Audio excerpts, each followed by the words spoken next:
Hello everyone, welcome to Chetan's little world.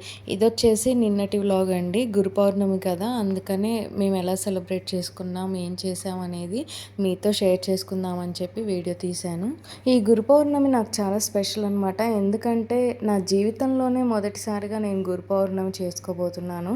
First నుంచి శ్రీరామనవమి, ఉగాది ఇలాంటి festivals అన్నీ చేసుకుంటాం, కానీ ఎప్పుడు గురు పౌర్ణమి సెలబ్రేట్ చేసుకోలేదు అసలు మేము. అసలు ఇంకా చెప్పాలంటే సాయిబాబా టెంపుల్కి వెళ్ళటమే చాలా రేర్ అనమాట. రెగ్యులర్గా సాయినామం వినటం కూడా నా మ్యారేజ్ అయిన దగ్గర నుంచే జరుగుతుంది. మా అత్తయ్య వాళ్ళు ఎక్కువగా గురువారాలు చేయటం వల్ల, వాళ్ళు కొంచెం సాయిబాబాని ఎక్కువగా పూజించడం వల్ల సాయిబాబా సాయిబాబా అని వినటం జరుగుతుంది.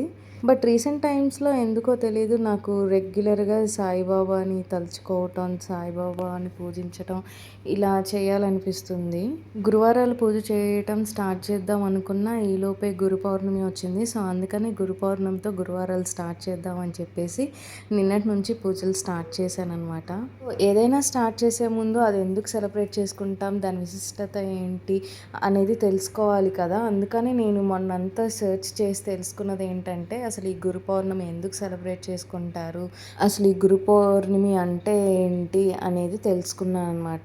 ఈ గురు పౌర్ణమిని వ్యాస పౌర్ణమి అని కూడా అంటారు. అంటే మహాభారత రచయిత అయిన వ్యాస మహర్షి పుట్టింది కూడా ఈ ఆషాఢ మాసంలో వచ్చే పౌర్ణమి రోజే అనమాట. అందుకనే దీని వ్యాస పూర్ణిమ అని కూడా అంటారు. ఈ గురు పౌర్ణమి రోజు ప్రత్యేకంగా గురువుల్ని, పెద్దల్ని గౌరవించటం, పూజించటం లాంటివి చేస్తూ ఉంటారు.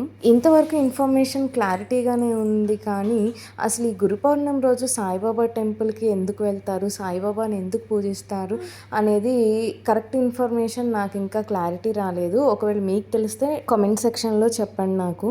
నేను తెలుసుకున్న ఇన్ఫర్మేషన్ ఏంటంటే, ఈ గురు పౌర్ణమి రోజు గురువుల్ని, పెద్దల్ని పూజించమని, ఆరాధించమని సాయిబాబా భక్తులకి సెలవిచ్చారంట. అందుకని సాయిబాబా టెంపుల్కి వెళ్తారు అని అయితే నేను తెలుసుకున్నా. ఇది కరెక్టో కాదో నాకైతే తెలియదు. ఒకవేళ మీకు తెలిస్తే కామెంట్ చేయండి.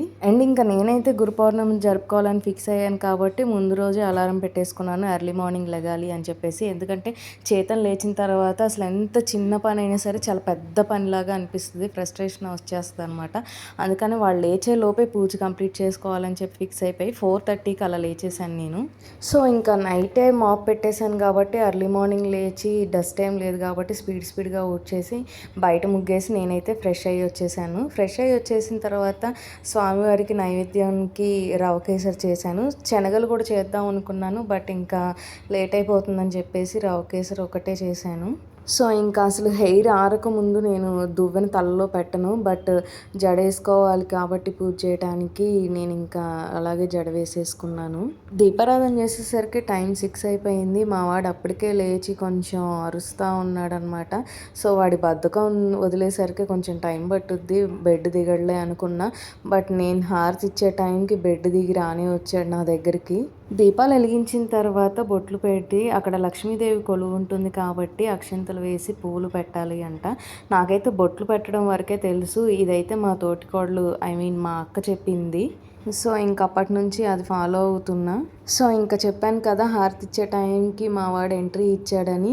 సో ఇక్కడ నాకైతే అసలు బాలుడు రూపంలో సాయిబాబా వచ్చినట్టే అనిపించింది.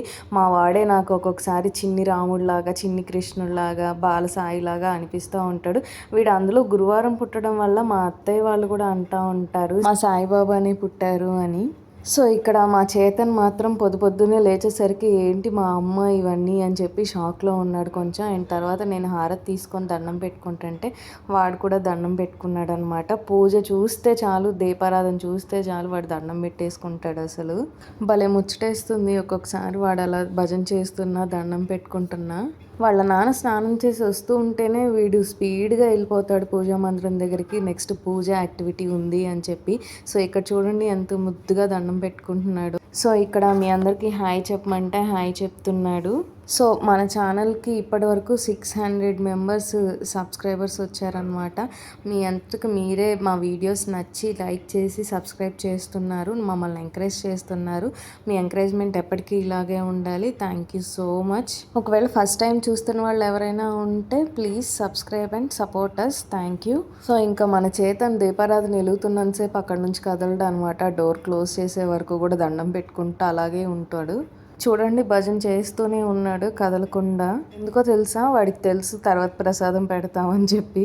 ఇక్కడ నేనైతే ఫస్ట్ ప్రసాదం తీసుకున్నాను. నేను తీసుకున్న తర్వాత వాడికి ప్రసాదం పెట్టాను. వాడికి ప్రసాదం తిన్న తర్వాత ఎందుకు ఏమనిపించిందో తెలియదు కానీ భజన చేశాడు మళ్ళీ. అలా అప్పుడప్పుడు వాడి యాక్టివిటీస్తో కొంచెం సర్ప్రైజ్ చేస్తూ ఉంటాడు. ఇక్కడ మా హస్బెండ్ అయితే ఆఫీస్కి వెళ్ళారు. సో ఇంకా వీడికి నేనే బ్రష్ చేపించి బ్రేక్ఫాస్ట్ పెట్టేద్దాం వచ్చేలోపు అని చెప్పేసి బ్రష్ చేపించేసాను. గుడికి వెళ్ళే ప్రోగ్రాం ఉంది కాబట్టి స్పీడ్గా పనులు అయితే కంప్లీట్ చేసుకున్నా. మేమైతే బ్రేక్ఫాస్ట్ చేయలేదు, బట్ వాడు ఉండలేడు కాబట్టి వాడికి ఒక్కడికే దోశ వేసి పెట్టి వాడికి టిఫిన్ తినిపించాను అనమాట. సో ఇంకా బ్రేక్ఫాస్ట్ అయిపోయిన తర్వాత వాడికి స్నానం చేపించేసి రెడీ చేశాను. రెడీ చేస్తే వాడికి అర్థమైపోతుంది ఎక్కడికో వెళ్తామని చెప్పేసి. దండం పెట్టుకుంది కానీ పద అన్న. సో స్పీడ్గా వచ్చేసాడు మందిరం దగ్గరికి. వచ్చి వెయిట్ చేస్తున్నాడు డోర్ తీయమని. సో డోర్ తీసిన తర్వాత మళ్ళీ దండం పెట్టుకున్నాడు. సో ఇంకా వాడు దీపారాధన దగ్గరికి వెళ్తుంటే వెంటనే డోర్ క్లోజ్ చేసేసా. ఎందుకంటే చేతన్ అన్ప్రెడిక్టబుల్ అనమాట. ఎప్పుడేం చేస్తాడో ఎప్పుడేం లాగుతాడో ఎక్స్పెక్ట్ చేయలేం మనం. ఇంకా సాక్స్లు వేసుకోగానే పరిగెడతానే ఉన్నాడు మెయిన్ డోర్ దగ్గరికి బయటికి వెళ్ళాలని. వాడికి లాక్ తీయటం కూడా వచ్చేస్తుంది. డోర్ తీసుకొని షూ ర్యాక్ దగ్గరికి వెళ్ళిపోయిన తర్వాత ఎవరి చెప్పులు వాళ్ళకి ఇస్తాడనమాట వేసుకోమని. ఇక్కడ వాళ్ళ నాన్న చెప్పులు తీసి వాళ్ళ నాన్నకి ఇస్తున్నాడు. నేనైతే వేసుకెళ్ళట్లేదు చెప్పులు, బట్ వాడికి ఎందుకు డౌట్ వచ్చిందో తెలియదు. బెండ్ అయి నా కాళ్ళకి చెప్పులు ఎందుకు లేవా అని చూస్తున్నాడు. ఇంకా టెంపుల్కి అయితే వచ్చేసాం. ఇప్పుడు మీరు బయట చూసారు కదా ఆర్చ్, అది రీసెంట్గానే కట్టారు. సో ఇది గుడి ప్లస్ అలాగే అనాథాశ్రమం కూడా కలిపే ఉంటుందంట. సో ఇంకా బయట అయితే కొబ్బరికాయ కొట్టేసి లోపలికి వెళ్ళిపోయాం. లోపలికి వెళ్ళిన తర్వాత ప్రదక్షిణలు చేస్తున్నాం. ఈ టెంపుల్లో అసలు రష్ చాలా తక్కువగా ఉంటుంది, బట్ కొంచెం నిన్న ఫెస్టివల్ కదా కొంచెం రష్గా ఉంది. ఇక్కడ సాయిబాబాని చూడగానే చేతన్ అయితే దండం పెట్టేసుకుంటున్నాడు చెప్పకుండానే. వాడికి అర్థమైపోతుంది దేవుళ్ళ ఫోటోలు చూసినా ఎక్కడికన్నా వెళ్ళినప్పుడు విగ్రహాలు కనిపించినా దండం పెట్టుకోవటం అలవాటు అవుతుంది. సో ఇదైతే చాలా మంచి అలవాటే. సో లోపలికి వెళ్ళి ఇంకా సాయిబాబా దర్శనం చేసుకున్నాం. అసలు నిన్న అయితే ఎంత బాగున్నాడో చూడటానికి ఆ స్వామి.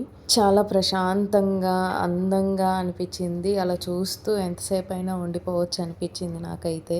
ఇక్కడ చూడండి, మేము ఫస్ట్ టైం వెళ్ళినప్పుడు అయితే ఇక్కడ సాయిబాబా విగ్రహం అనుకోలేదు, ఎవరో కూర్చొని ఉన్నారు అనుకున్నాను సడన్గా చూసి. తర్వాత అది భలే అనిపించింది అసలు. సో ఇంకా పక్కనే ఉయ్యాలలో సాయిబాబా విగ్రహం ఉంటే చేతను ఉయ్యాల ఊపమంటే చూడండి ఎంత బాగా ఊపుతున్నాడో. అండ్ ఇంకా ఫైనల్లీ ఆ బాబా గారిని దర్శనం చేసుకోండి మీరు కూడా. అండ్ ఇంకా దర్శనం అయిపోయిన తర్వాత కాసేపు ఆ సన్నిధానంలో అలా ప్రశాంతంగా కూర్చొని ప్రసాదం తిన్నాం. నెక్స్ట్ పక్కనే ఉన్న సరస్వతి దేవిని కూడా దర్శించుకున్నాం. ఈ వీడియో మీకు నచ్చితే లైక్ చేసి సబ్స్క్రైబ్ చేయండి.